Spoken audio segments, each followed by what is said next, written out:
મેઘરજના છીટાદરા ગામના ઈસમની બોથડ પદાર્થોના ખાંચીંગી હત્યાની ઘટનાને આપ્યો અંજામ। બાઇક પર બાળકને લઈ જતા સમયે તેના બાળકને ગળામાં ન લટકાવવાનું કહેવા જેવી બાબતે તકરાર થઈ હતી। આ તકરારની અદાવતમાં આરોપીએ રાકેશ ક્લાસવા નામના શખ્સનો આરોપી ઢબે ઠાળ્યો। મૃતકની બહેને પ્રકાશ તરાળ નામના આરોપી વિરુદ્ધ ઈસરી પોલીસ સ્ટેશન ખાતે ફરિયાદ નોંધાવી। ઈસરી આરોગ્ય કેન્દ્ર ખાતે લાશનું કરવામાં આવ્યું પીએમ।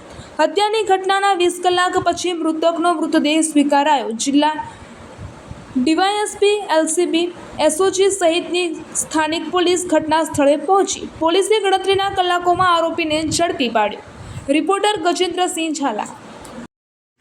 બોલો।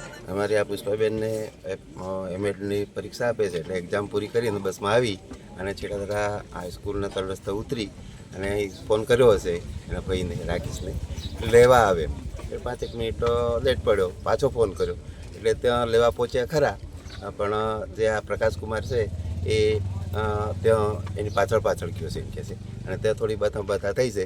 આ પુષ્પા રડતી મેં સાંભળ્યું જ હતું પણ કોઈક હશે એમ કરીને મેં કંઈ રસ દીધો નહીં અને પાછળ આવતો અને અહીં બાબુ કદરના ઘરની જોડે એવું કંઈ બાજુ છટકાયું નહોતું અને સીધો આગળ આવી ગયો અને કંઈક બોથડ હથિયાર હતું એવું કહે છે અને સીધું બોચી મારી દીધું નાના મગજ અને ત્યાં તે જગ્યા પર એક્સપાયર થઈ ગયો। હવે અમારે શું જોઈએ? અમારે ન્યાય જોઈએ અને આદિવાસી પ્રજામાં આવી રીતે બનતો હોય, આવા તત્વો આ રીતે કરે, મા બાપને કીધું ન માનતા હોય તો એના માટે સરકાર અમને પૂરેપૂરો ન્યાય આપે એ જ મારી આ ઈચ્છા છે। મારા ભાઈબંધ હતો એની બેનને લેવા જવાનું હતું અમારે એટલે અમે સીધા ગયા। ફોન આવ્યો તો લગ્નમાંથી ડાયરેક્ટ અમે ગયા ગાડી લઈને હાઈસ્કૂલે લેવા ચોકડી પર। મોડું થઈ ગયું હતું, અંધારું થઈ ગયું હતું, 8:30 ઉપર થઈ ગયો ટાઈમ એટલે આ બેન આવી ગઈ હતી, ત્યાં પહોંચી ગઈ હતી અમારા ઉપર। અમે મોડા પહોંચ્યા હતા, ત્યાં બસ નીકળી ગઈ, ત્યાં ઉતરી ગઈ હતી બેન। અમે મોડા પહોંચ્યા એટલે પહોંચી ગયા હતા ધીમે ધીમે। અમે ગાડીમાં બ્રેક નથી, ખાસ અને લાઇટ નથી, અમે લઈને પાછા વળતા હતા એટલા પ્રકાશ કરીને તરાણ ગામનો છે તે ગાડીની સામે આવ્યો, નાનું છોકરીને આગળ બેસાડી, એ પૂરો પીધેલો હતો અને અમે ગાડી વાળતા હતા એટલામાં ગાડી આગળ વહીને ઊભી કરી દીધી અને જેવી ગાડી ઊભી કરી એટલે અમે કીધું છોકરાને ક્યાં ફરે છે, છોકરા ભાગી જશે તો મરી જશે એમ કરી એટલે છોકરાની લીધે થોડી બોલાચાલી થઈ, છોકરાને આપી દે, અમે તારે ઘરે મૂકી દઈશું એમ। છોકરા લીધે મગજમારી કરી, રાકેશ ઉતર્યો છોકરી લેવા પણ એ પહેલાં પ્રકાશ કરીને છે ને એને ધક્કો માર્યો આપણે રાકેશને થોડું સહન ના થયું એટલે પ્રકાશે પાછી એક બીજી લાપેટ મારી રાકેશને તો બી સહન કર્યું તો થોડીક પછી સામાતામ બોલાચાલી કરી, મેં છૂટા કર્યા। પ્રકાશને કીધું તું તારી રીતે છોકરાને જતો રહે, અમે અમારી રીતે આવીએ છીએ એટલે પ્રકાશ ધીમે ધીમે આગળ જતો રહ્યો, અમે બહુ ધીમે ધીમે પાછળ 2 મિનિટ ઊભા રહ્યા અને આગળ જાવ પછી આપણે ધીમા જઈએ એમ એટલે અમે પાછળ ધીમે ધીમે ગયા। એ જેવો આગળ અહીંયા અંધારામાં લાભ લઈ અમને લાકડું આગળ ઊભું રાખી લઈને આવી ગયો અને સીધું મારવા કોશિશ કરી છે અને લાકડું મને વાગતા મેં પહેલાં પાછળ વાગી ગયું રાકેશને। આ દીદી પાછળ બેઠી હતી લાસ્ટમાં। શું થયું પછી રાકેશ તરત નીચે પડી ગયો, એના માથામાં ખૂન જોયું એટલે મારા જોડે ફોન નહોતો, આ દીદી ડિપ્રેશનમાં હતી એટલે મેં આને કીધું નહીં, હું ફોન કરાવીને આવું એમ કશું કીધું નહીં। હું ડાયરેક્ટ ભાભીને ગયો ફોન લેવા, ફોન કર્યો મેં આજુબાજુ બધાને, પછી બધા જમા કરે,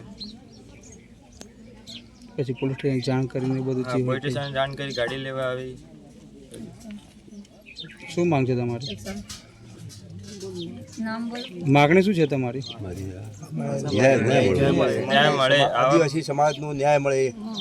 આવી રીતે આ છોકરાઓ રાતે છોકરીઓ લઈને આવતા હોય તો હેરાન કરે અને છેડછાડી કરે, આવી રીતના ન્યાય આપો એમ। તારીખ 4/5/2024 રોજ ઈસરી પોલીસ સ્ટેશન વિસ્તારમાં છીટાદરા ગ્રામ પંચાયત પાસે એક ખૂનનો બનાવ બન્યો છે। બનાવની હકીકત એવી છે કે આ ગામના જે મરણ જનાર છે રાકેશભાઈ તથા એના સાહેબ દિવ્યરાજ ખરાડીનો મોટરસાઇકલ ઉપર જઈ રહેલા હતા ત્યારે આ ગામના આરોપી છે પ્રકાશ ખેમાભાઈ તરાલ એ પોતાના બાળકને ગળે લટકાવતા સાહેબે એમને મોટરસાઇકલ ઉપર રાખી ગળે નહીં લટકાવવા અને બાળક એમને આપી દેવા જણાવે કે તારા બાળકને અમને આપી દે, અમે તેને ઘરે મૂકી દઈશું, ગળામાં લટકાવી તો પડી જશે એવું કહેતા એ ઉશ્કેરાઈ ગયેલા આરોપી અને એમને સાહેબને અને મરણજનારને માબેન સની ગાળો આપવા માંડેલા, જેથી મરણજનાર તથા સાહેબ છે ત્યાંથી બાઇક લઈને નીકળી ગયેલા। એ દરમિયાન આ જે આરોપી છે એને પીછો કરેલો અને આગળ જઈને મોટરસાઇકલ રોકી અને પહેલાં મરણજનારના માથામાં પાઇપથી એના ઉપર હુમલો કરેલો, જેમાં માથામાં ગંભીર ઇજાઓ થતાં આ જે રાકેશભાઈ છે એમનું મૃત્યુ થયેલ છે અને જે અનુસંધાન ઈસરી પોલીસ સ્ટેશનમાં ગુનો દાખલ કરવામાં આવેલ છે અને ગણતરીની કલાકોમાં આરોપીને હસ્તગત કરી